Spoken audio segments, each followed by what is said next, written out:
Assalamualaikum warahmatullahi wabarakatuh. Perkenalkan nama saya Nanda Siska Putri, NIM 2253357.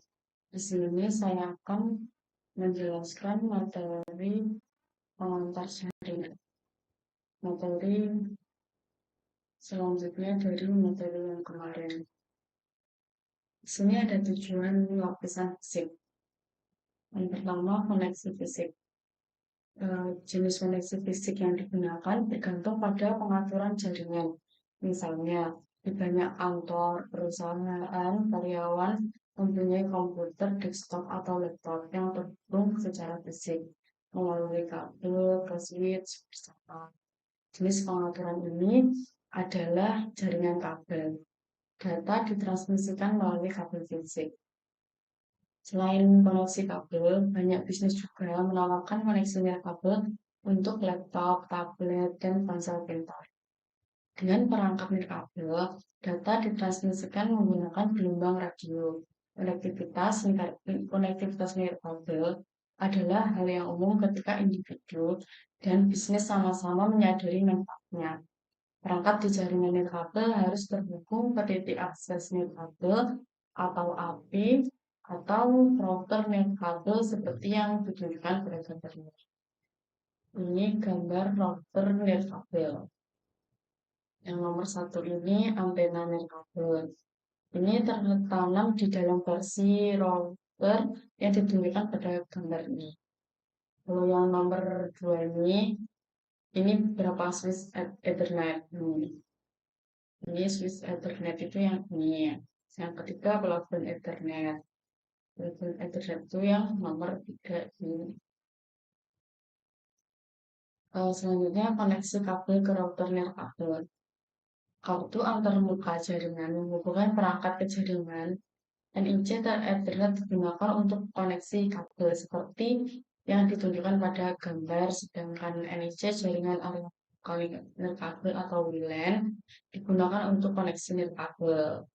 Ini ke sini. Perangkat pengguna akhir mungkin menyertakan satu atau kedua jenis ini. Printer jaringan misalnya mungkin hanya memiliki NIC Ethernet dan oleh karena itu harus terhubung ke jaringan menggunakan kabel Ethernet. Perangkat lain seperti tablet dan ponsel cerdas mungkin hanya berisi NIC WLAN dan harus menggunakan sambungan nirkabel. Selanjutnya ada koneksi kabel menggunakan NIC Ethernet. Tidak semua koneksi fisik sama dalam hal tingkat kinerja saat menyambung ke jaringan. Selanjutnya, lapisan fisik. Lapisan fisik OSI menyediakan sarana untuk mengangkut bit yang membuat bingkai lapisan data link melintasi media jaringan. Lapisan ini menerima frame lengkap dari lapisan data link dan mengkodekannya sebagai serangkaian sinyal yang dikirimkan ke media lokal. Bit yang dikodekan yang terdiri dari bingkai diterima oleh perangkat akhir atau perangkat perantara.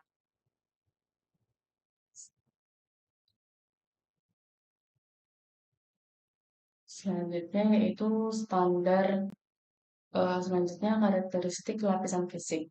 Nah, pertama ini ada standar lapisan fisik.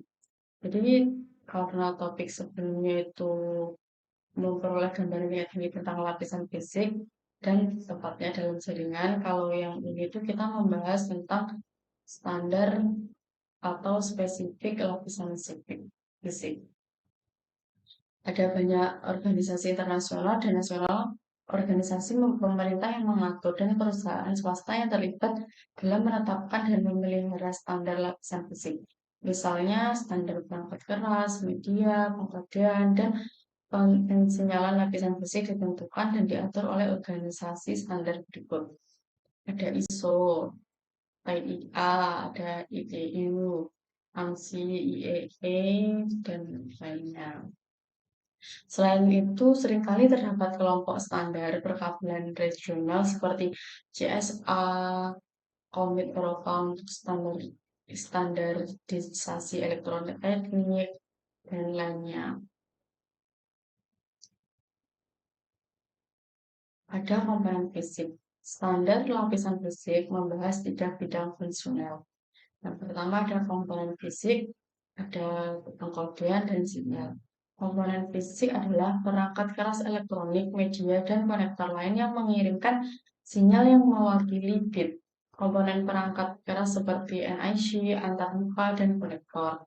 Material kabel dan desain kabel semuanya ditentukan dalam standar yang terkait dengan lapisan fisik berbagai port dan antarmuka pada router Cisco 1941. Juga merupakan contoh komponen fisik dengan konektor dan pin-out tertentu yang dihasilkan dan standar. Selanjutnya ada pengkodean yang kedua. Pengkodean atau pengkodean baris adalah metode mengubah aliran bit data menjadi kode yang telah ditentukan sebelumnya.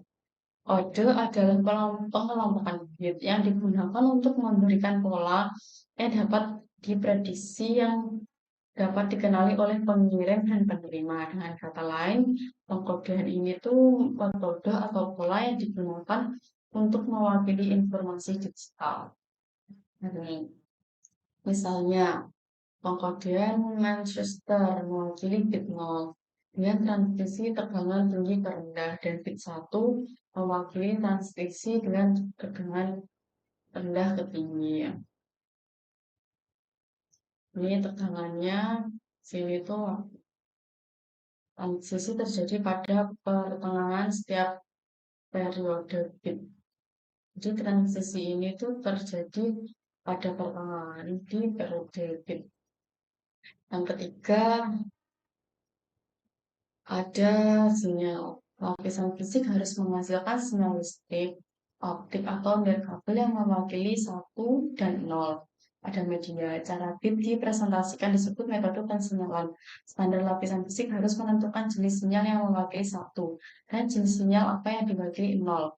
Hal ini dapat dilakukan secara sederhana, seperti perubahan level sinyal listrik atau pulsa optik. Misalnya, pulsa panjang mungkin mewakili angka 1, sedangkan pulsa pendek mewakili angka 0. Angka-angka tersebut menunjukkan sinyal kayak hal ini mirip dengan metode isyarat yang digunakan dalam kode Morse yang mungkin menggunakan serangkaian nada on-off, lampu, atau klik untuk mengirim teks melalui kabel telepon atau antar kabel. Kode kabel di kabel serat optik, ini kabel serat optik yang ini kabel tadi yang ini. Dan akan media dari kabel itu selanjutnya bandwidth. Media fisik yang berbeda mendukung transfer bit dengan kecepatan berbeda.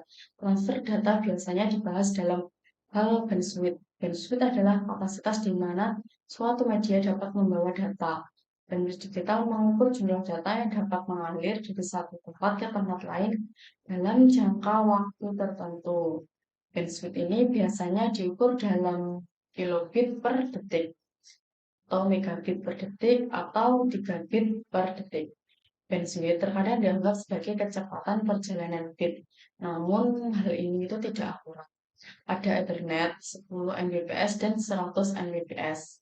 Bit dikirim dengan kecepatan listrik, perbedaannya adalah jumlah bit yang dikirimkan per detik. Kombinasi beberapa faktor menentukan bandwidth praktis suatu jaringan. Kombinasi beberapa faktor menentukan bandwidth praktis. Yang pertama itu ada sifat-sifat media fisik. Dan yang kedua itu teknologi yang dipilih untuk memberi sinyal dan mendeteksi sinyal jaringan. Seperti ya. Tabel ini menunjukkan ukuran bandwidth. Selanjutnya terminologi bandwidth. Istilah yang digunakan untuk mengukur kualitas bandwidth antara lain pertama latensi, kedua hasil, ketiga hasil bagus. Latensi ini tuh mengacu pada jumlah waktu, termasuk penundaan bagi data untuk berpindah dari satu titik tertentu ke titik lainnya. Kedua ada hasil atau throughput adalah ukuran transfer bit melintasi media selama periode waktu tertentu. Karena sejumlah faktor, throughput biasanya tidak sesuai dengan bandwidth yang ditentukan dalam implementasi lapisan fisik. Throughput ini biasanya lebih rendah dari bandwidth. Ada banyak faktor yang mempengaruhi output.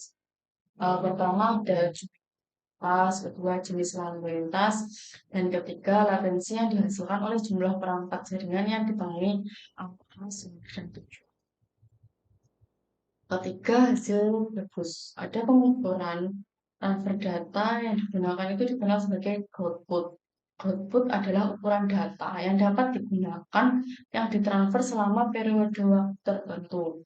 Output ini adalah output dikurangi overhead lalu lintas untuk pembuatan sesi, pengakuan, enkapsulasi, dan transmisi ulang bit. Output ini selalu lebih rendah dari throughput, yang umumnya lebih rendah dari bandwidth. Iya, kecepatan dulu, ini kecepatan mengguna.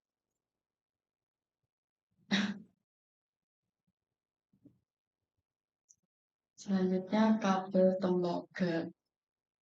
Kabel tembaga atau karakteristik kabel tembaga. Kabel tembaga adalah jenis kabel yang paling umum digunakan dalam jaringan saat ini. Sebenarnya kabel tembaga bukan hanya satu jenis kabel saja, ada 3 jenis tembaga yang masing-masing digunakan dalam situasi tertentu. Nilai waktu dan tegangan pulsa listrik juga rentan terhadap gangguan dari dua sumber. Sumber yang pertama itu interferensi elektromagnetik atau EMI atau interferensi frekuensi radio. Yang kedua itu ada crosstalk, merupakan gangguan yang disebabkan oleh adanya medan listrik atau magnet dari suatu sinyal pada pada satu kabel terhadap sinyal data yang dibawa ke data yang berdekatan. Ini yang pertama ini, gambar pertama ini sinyal digital murni transmisikan. Kalau yang kedua pada medium terdapat sinyal interferensi. Ketiga, sinyal digital rusak oleh sinyal interferensi. Yang keempat, komputer penerima membaca sinyal yang diubah, ini membacanya yang diubah. Yang 01 itu. Untuk mengatasi dampak negatif EMI dan RFI, beberapa jenis kabel tembaga dibungkus dengan pelindung logam dan memerlukan sambungan grounding yang tepat. Untuk mengatasi dampak negatif crosstalk, beberapa jenis kabel tembaga memiliki pasangan kawat sirkuit berlawanan yang dipilih menjadi satu yang secara efektif membatalkan crosstalk. Kerentanan kabel tembaga terhadap gangguan elektronik juga dapat dibatasi dengan menggunakan rekomendasi berikut ini. Yang pertama itu memilih jenis atau kategori kabel yang paling sesuai dengan lingkungan jaringan berikut. Yang kedua, merancang infrastruktur kabel untuk menghindari sumber gangguan yang diketahui dan potensial pada struktur bangunan. Ketiga, menggunakan teknik pemasangan kabel yang mencakup penanganan dan terminasi kabel yang selanjutnya jenis kabel tembaga ada 3 jenis tadi.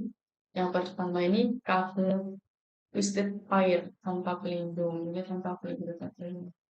Kalau ini kabel pasangan terpilih atau STP. Ini terlindung, ada pelindungnya. Yang ketiga ini ada kawat koaksial. Pasangan terpilih tidak berpelindung atau UTP. Ini tuh kabel adalah media jaringan yang paling umum.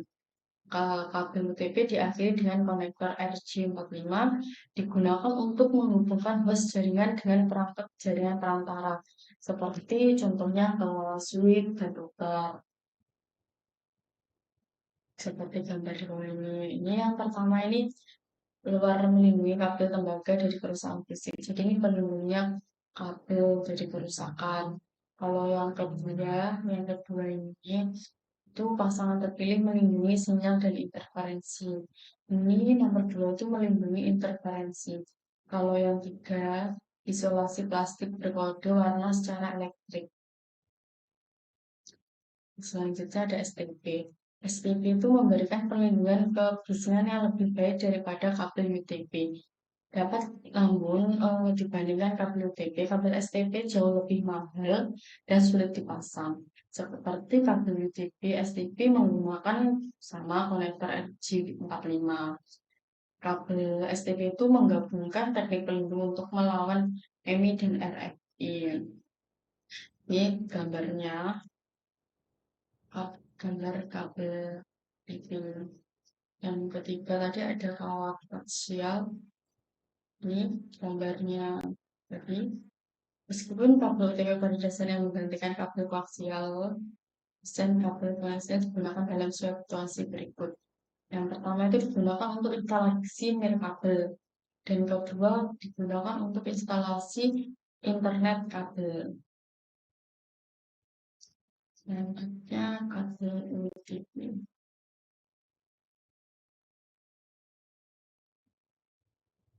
Kabel UTP ini tidak menggunakan pelindung untuk melawan efek MI dan RFI. Sebaliknya, perancang kabel menemukan cara lain untuk membatasi dampak negatif prospek. Jadi, dampak negatifnya itu pembatalan dan memvariasikan jumlah iritan perpasangan kuat. Ini itu gambar untuk kabel dalam media jaringan. Ini berpasangan sudah berpasangan. Kalau UTP ini beberapa elemen yang didefinisikan adalah sebagai berikut. Ada jenis kabel, panjang kabel, konektor, pemutusan kabel, metode pengujian kabel. Eh, ini ada media berikut. Di sini ada colokan UTP RJ5. Jadi ini colokannya RJ45 tuh seperti ini. Di pada gambar. Itu komponen dari perangkat jaringan. Kalau ini soket UTP RJ45. Ini kabel UTP yang terkombinasi dengan konektor. Di sini ada gambar UTP terkombinasi. Selanjutnya ini pesan kabel tidak. Ini berarti kalau ini kabel UTP terkombinasi peluru.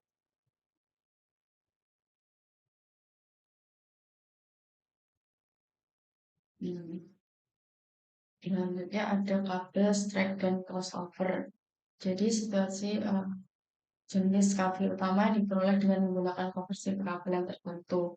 Strike stroke itu jenis kabel jaringan yang paling umum.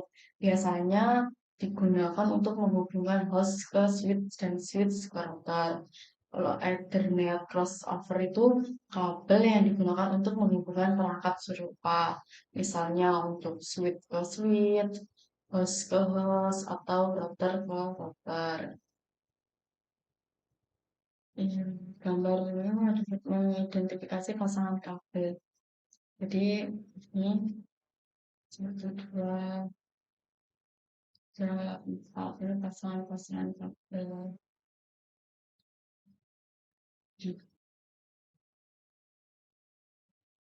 Selanjutnya ada pin out kabel. Oh ini untuk um,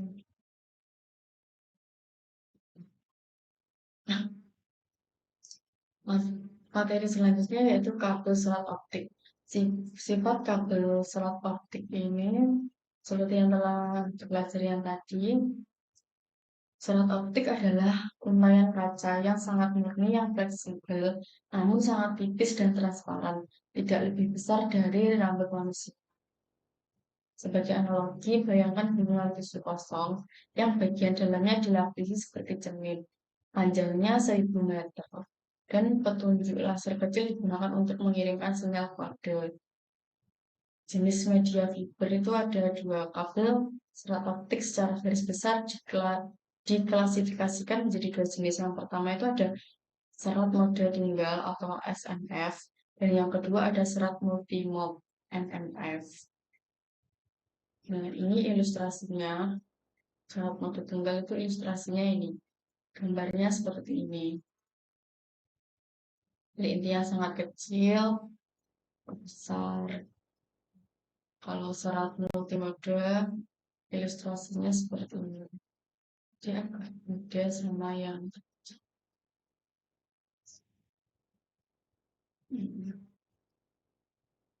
penggunaan kabel serat optik. Kabel serat optik sekarang digunakan di 4 jenis industri. Pertama di jaringan perusahaan, fiber to the home, dua untuk rumah-rumah dan usaha kecil. Ketiga jaringan jarak jauh. antara untuk menghubungkan antara kota atau negara, dan yang keempat itu adalah jaringan kabel bawah laut. Konektor serat optik. Konektor serat optik mengakhiri ujung serat optik. Berbagai konektor serat optik tersedia. Ini koneksi ujung lurus. Konektor ST adalah salah satu jenis konektor pertama yang digunakan. Sebenarnya ini sampai saat ini cahaya hanya dapat membantu satu aliran. Konektor SC itu yang seperti ini konektor SC. Selanjutnya konektor LC itu yang ini, ada konektor LC 22. Jadi ada 4, beda-beda. Selanjutnya kabel part serat. Kabel part serat diperlukan untuk menghubungkan perangkat infrastruktur. Ini kabel part.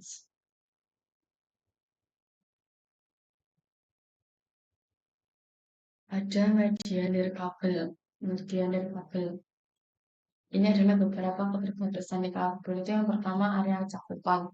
Jadi teknologi komunikasi data nirkabel bekerja dengan baik di lingkungan terbuka. Namun bahan konstruksi tertentu yang digunakan pada bangunan dan struktur serta kondisi tugas tempat akan membatasi cakupan efektif.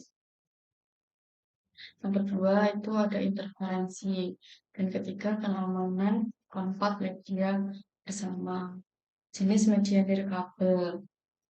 Spesifikasi lapisan fisik diterapkan pada area yang mencakup pengkodean data ke sinyal radio, frekuensi dan kekuatan transmisi, persyaratan penerimaan dan decoding sinyal, desain dan konstruksi antena. Standar nirkabel itu yang ini, Wi-Fi, Bluetooth, WiMAX, Zigbee.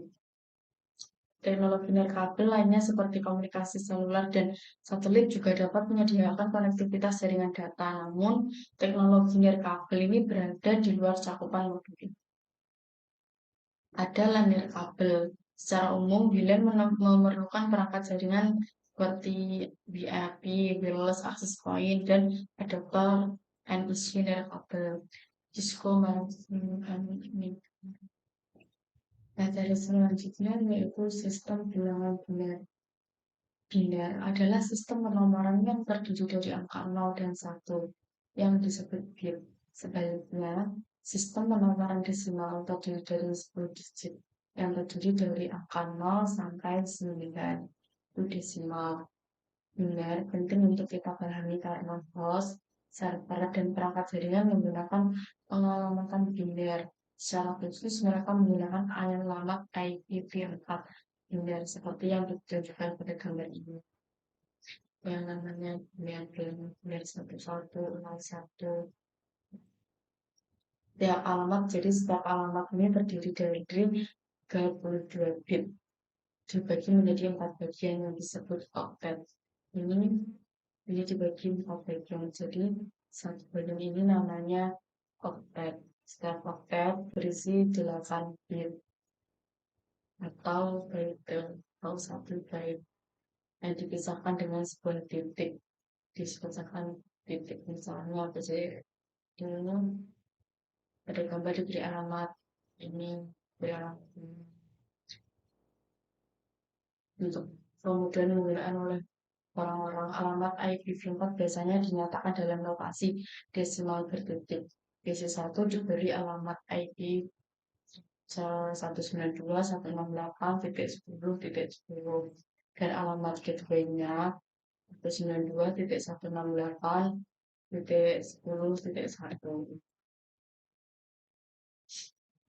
Notasi posisi binar. Belajar mengubah binar ke desimal membutuhkan pengalaman dengan tentang notasi posisi. Berarti bahwa suatu titik mewakili nilai posisi desimal beroperasi seperti yang dijelaskan.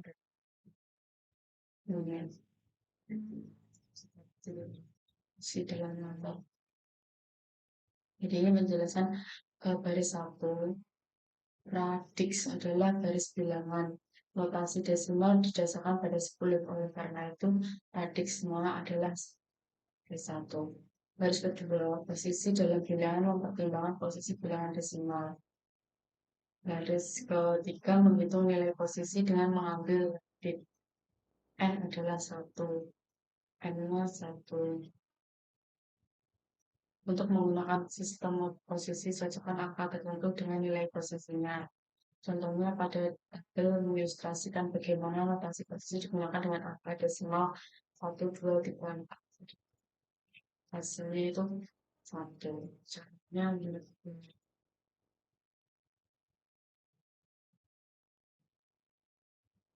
Selanjutnya ada konversi desimal ke biner.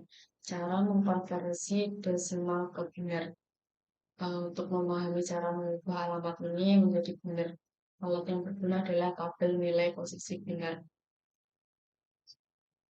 Nilai 128. Jika tidak, masukkan biner 0 pada nilai posisi 128.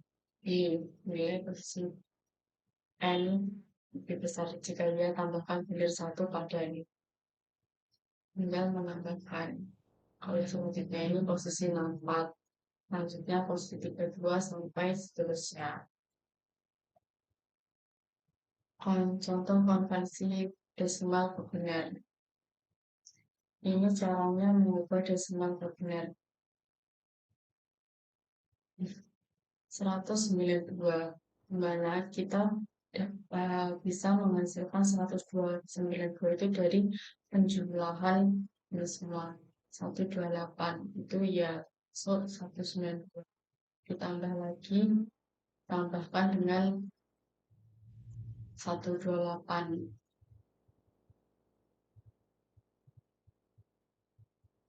128 ditambah 64, nanti ditambah 32, hasilnya ya seterusnya. 128 tambah 64 hasilnya 192. Jadi binernya 11000000. Kalau desimal ke biner seperti contoh kami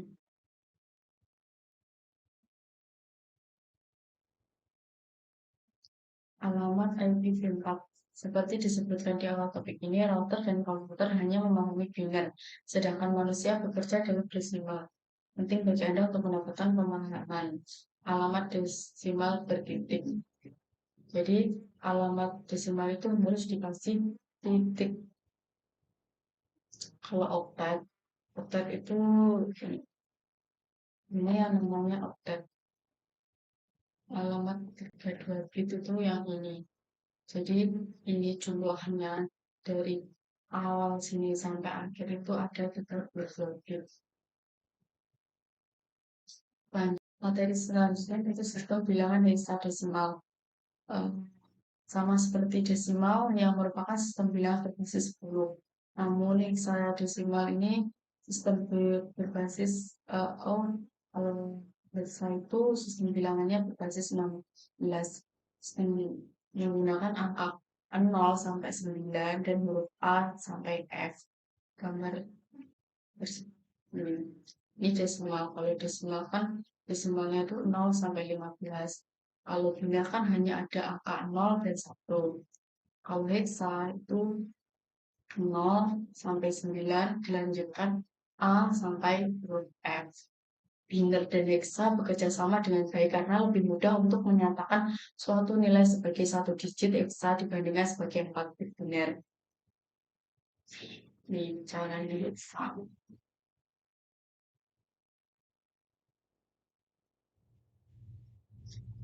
Konversi hexadesimal ke desimal. Caranya mengubah bilangan hexa menjadi string biner 4. Jadi angkanya hexa itu diubah menjadi biner 0101. Setelah itu dikelompokkan menjadi 8 bit mulai dari posisi yang paling kanan. Setelah itu ubah setiap pengelompokan biner menjadi digit desimal yang setara.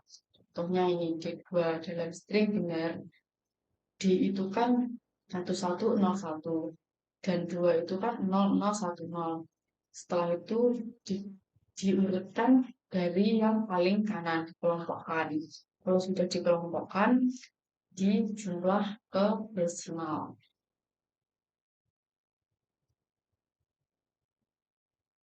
Selanjutnya materi lapisan tautan data. atau topologi. Topologi fisik dan logis seperti ini. Ada dua jenis topologi yang digunakan saat menjelaskan jaringan LAN dan WAN. Topologi fisik yang pertama ada topologi fisik, mengidentifikasi koneksi fisik dan bagaimana perangkat akhir dan perangkat seperti router, switch, dan titik akses kabel. Kalau topologi logis itu mengacu pada cara jaringan mentransfer peran dari satu node ke node berikutnya. Ini contoh gambar topologi fisiknya. Dan ini contoh gambar topologi logis. Jadi ada bedanya dari selanjutnya topologi WAN.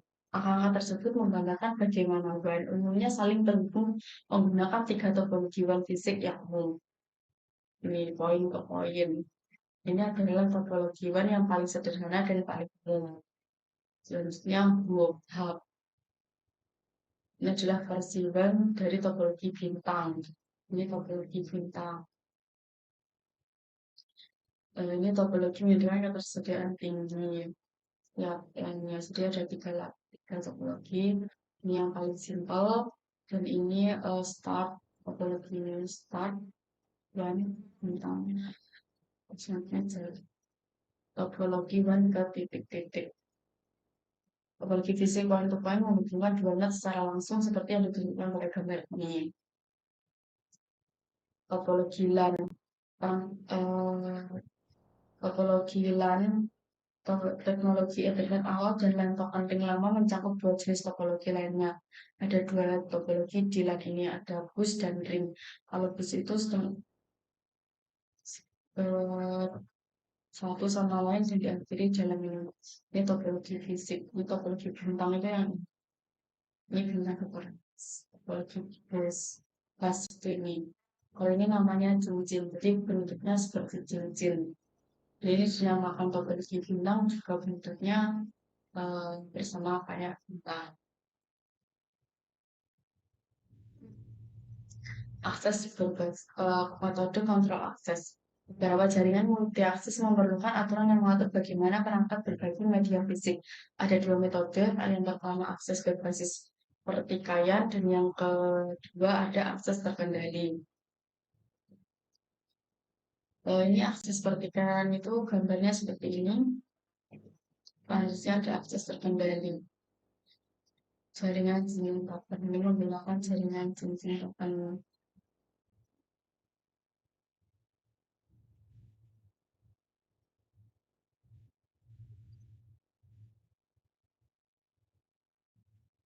Selanjutnya ada bingkai tautan data. Topik ini tuh membahas pada frame data link yang bergerak melalui jaringan. Tokoh data link bertanggung jawab atas komunikasi NIC ke NIC dalam jaringan yang sama. Setiap jenis frame memiliki tiga bagian dasar. Yang pertama, data, cuplikan, wujud.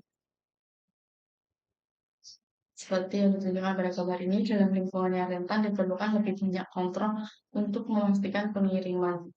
Diperlukan upaya yang lebih besar untuk memastikan pengiriman. Hal ini berarti overhead yang lebih tinggi dan laju transmisi yang lebih lambat.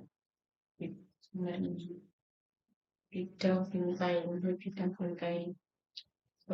yang umum ditunjukkan pada gambar ini. Ada alamat lapisan.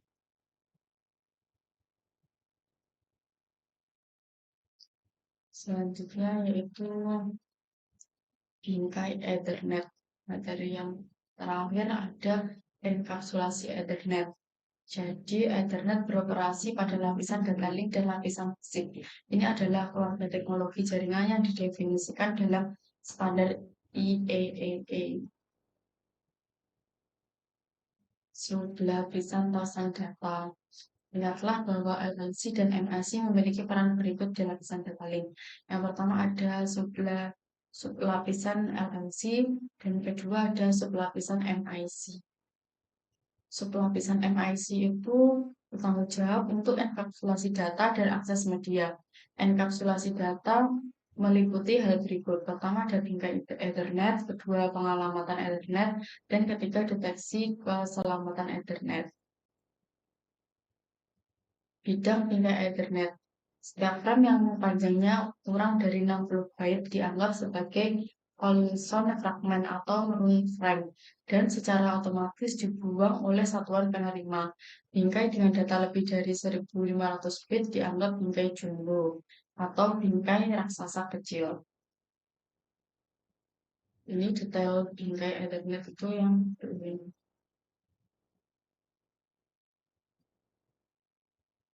Selanjutnya ada alamat MAC dan hexadesimal. Dalam jaringan alamat dipresentasikan menggunakan sistem bilangan selisih. Alamat MIC adalah terdiri dari nilai biner 48 bit. Hexadesimal digunakan untuk mengidentifikasi alamat Ethernet karena satu digit hexa mewakili 4 bit biner.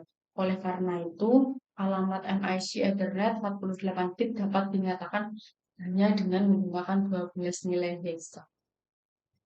Jadi tadi kalau hexa itu angkanya 0 sampai 9 dan hurufnya A sampai F. Kalau biner hanya menggunakan angka 0 dan 1. Alamat MNC Ethernet adalah alamat 48 bit yang dinyatakan menggunakan 12 digit hexadesimal. Seperti yang ditunjukkan pada gambar ini. Ini ada 48 bit dan 12 hexa.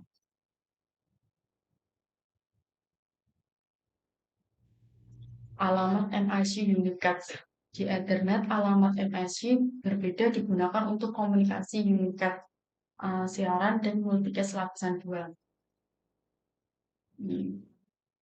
Klik menunjukkan di animasi dalam contoh ini alamat MIC tujuan dan alamat IP tujuan kedua Indonesia.